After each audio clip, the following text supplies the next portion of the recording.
All right, so in the second part of the video, Max is going to run away before I can show you how to run the non-parametric alternatives to t-tests and analyses of variance.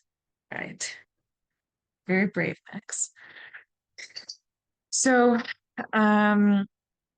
because the variables we use in the previous research questions meet all of the assumptions of a parametric test, it would not make sense to use a non-parametric test. Instead, instead of using GPA as our dependent variable, we're going to use this variable here, military job performance. So that's going to be our dependent variable. If we click on the possible labels, you can see that it varies from very poor to very good, with missing and no opinion as additional options, but they have been correctly coded as something that should not be read by SPSS, so we don't need to worry about them. So the way that we would run an independent samples, or sorry, the non-parametric version of an independent samples t-test, as I mentioned, is the Mann-Whitney-U test. And the reason we're going to run that is because this is an ordinal variable. So with the Mann-Whitney-U test, there's no assumptions that need to be met. So there's nothing that we need to check in advance. All we're going to do is hit analyze and then go down here to where it says non-parametric tests. That's where all of our non-parametric tests are. You click on that and you click on independent samples, and this big box pops up. You will ignore this first thing, just leave it as what it said, automatically compare distributions across groups. But you want to change is here under the fields.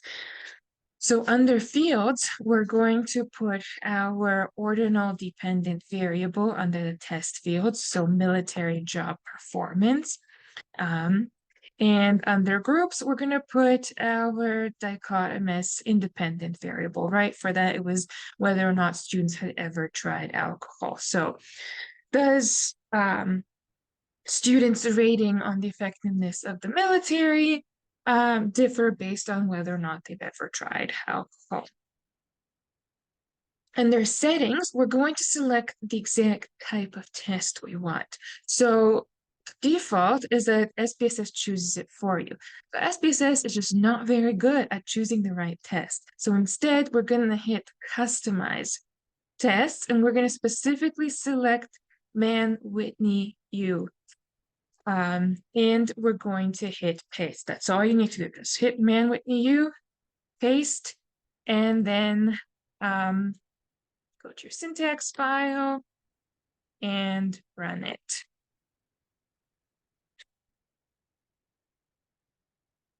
And here it is. So the awesome thing about the Mann-Whitney-U test is that it also just tells you what to do. So it gives you the null hypothesis that you're testing against. So the distribution of military job performance is the same across categories that ever tried alcohol, yes, no.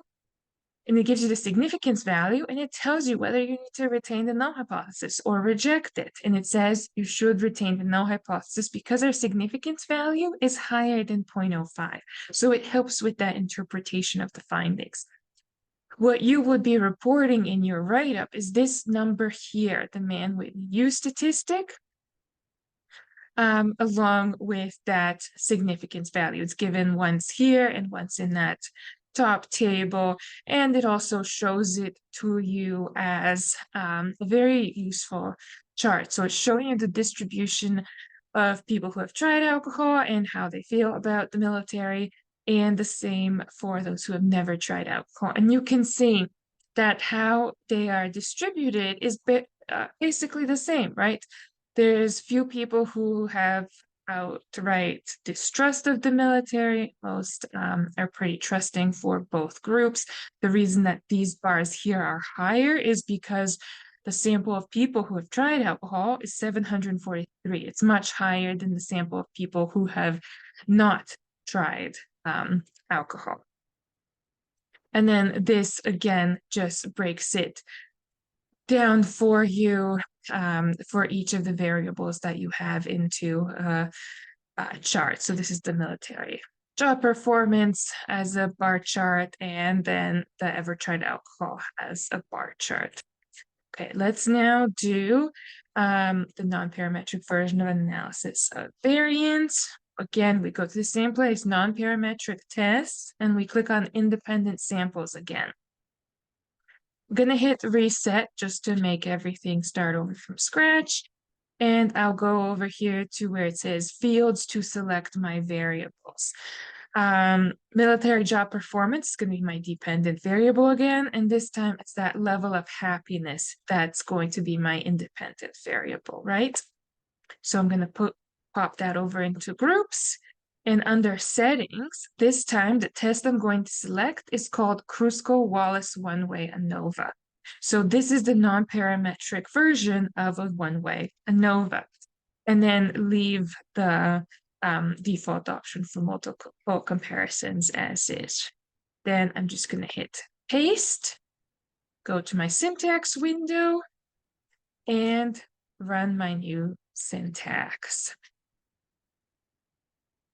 And here it is. This time, it's telling me that for my null hypothesis of the distribution of military job performance across the categories of level of happiness, I should reject the null hypothesis. And that's correct because the p-value, the significance value that's given, is less than 0.001.